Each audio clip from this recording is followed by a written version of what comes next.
This happened between 1960s to the 1980s. My father bought a farm in the East State province of West Africa, which the locals called Timba. It had a native name that people around had translated to the place where the blood flows. Didn't think much of it. The first week or so, everything went without incident. I was about 5 at the time, so this story is partly what I remember and mostly what I've been told. We would hear strange knocks and bangs, but again, didn't think much of it at the time. Around the third night or so of the second week, there came a knock at the master bedroom window. My dad opened the curtain to find no one there. Just as he got into bed, the knock came again, but this time from the kitchen at the other end of the house. My dad got up, but again found no one there. As he turned his back on the door, that's when all hell broke loose. The knocking started again, but went in rapid succession from one window to the other, covering the whole house.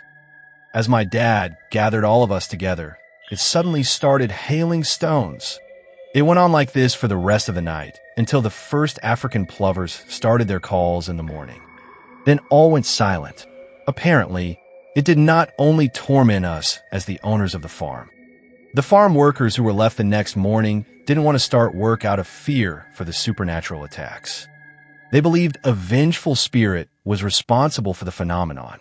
Most workers even left the same day. Things slowly escalated from there, as if testing my parents' tolerance. Lots of times I called for my mom while playing, bathing, etc., telling her to make the uncle leave, only for her to find no one around. Other spirits also started appearing around the house and garden. I believe that these were former owners and inhabitants of our farm. They appear to be wearing clothes from the early 1900s. An older gentleman in his 60s haunted the house, smoking a pipe. The smell of pipe smoke would sometimes fill the living room, with a young man around his early 30s. On bright, sunny days, we'd see a woman in her 30s cutting roses from the formal garden.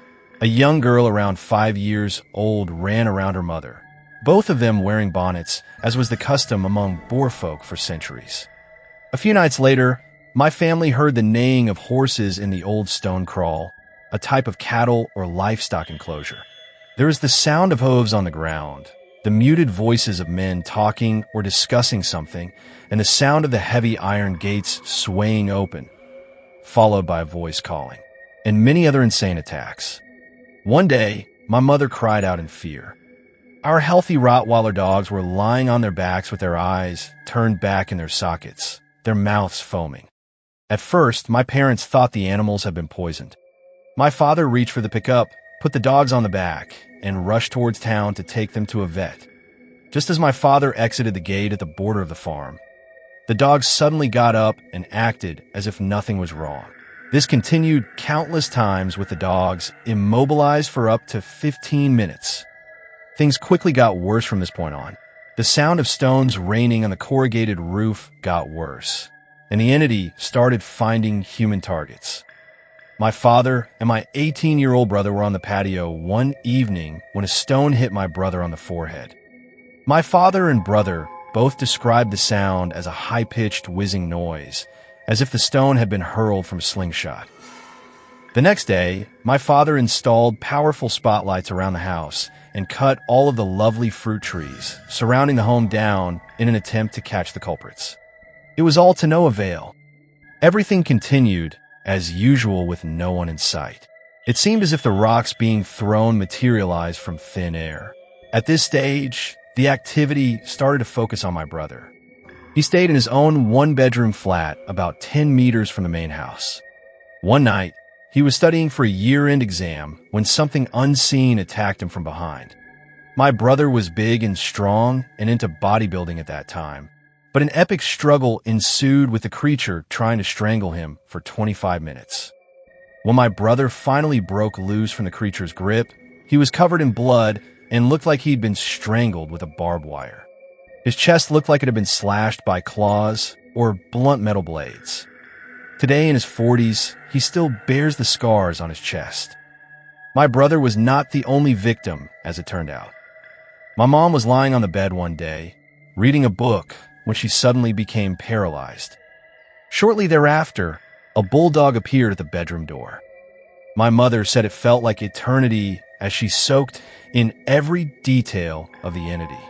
It also was a Rottweiler dog, but he had a black spot between his eyes, whereas ours had black masks. Its face was tinted reddish pink, as if by blood, and red slime dripped from its mouth. The dog then started towards her, jumping on the bed, pinning her down, and staring into her in the eyes. After what must have felt like an eternity, the dog jumped off and left the room. This happened a few times more, even at night with my father next to her. Being paralyzed, my mother could not alert my father. Being a stout Protestant Christian, my aunt did not believe the accounts she heard from my mother, so she came to visit with my niece, who was around 15 at the time. My sister and my niece were sitting in the bath when a stone flew through the window and cracked the tub between them. My aunt decided to brave the night and sleep over, but when we woke up the next morning, my aunt and niece were gone. They'd packed their bags in the middle of the night and drove the nearly 400 kilometers home. I actually admire her for her bravery, as she had to go outside and walk the 20 meters to her car. She said something happened in the spare bedroom shortly after she switched off the lights, but she refuses to tell us what happened to this very day. Although the activity usually started around dusk and continued until the first African plovers called in the early morning hours, activity started to happen during daylight hours as well. There would be whispering around the house as two dark shadows moved around. These same two dark shadows also circled the house every night. We believe that they were the cause for the poltergeist-like activity. It is actually reported by the natives that vengeful spirits usually work in pairs. At this point, the only time the activity ceased was when the police or people who did not have a close bond to the family visited. It immediately resumed after they left. Around this time, spontaneous fires started around the employees' homes.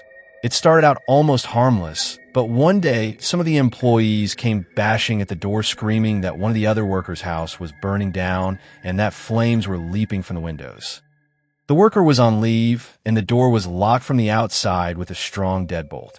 When they finally opened the door, witnesses saw that only the edges of the kitchen cupboards were burning. After the flames were extinguished and all of the smoke subsided, they were shocked to find that there was no damage apart from the burst windows and smoke damage.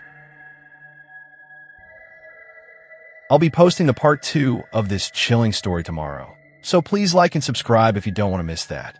Also share your comments and thoughts about this experience below. I'll be happy to read every one of them. Thank you.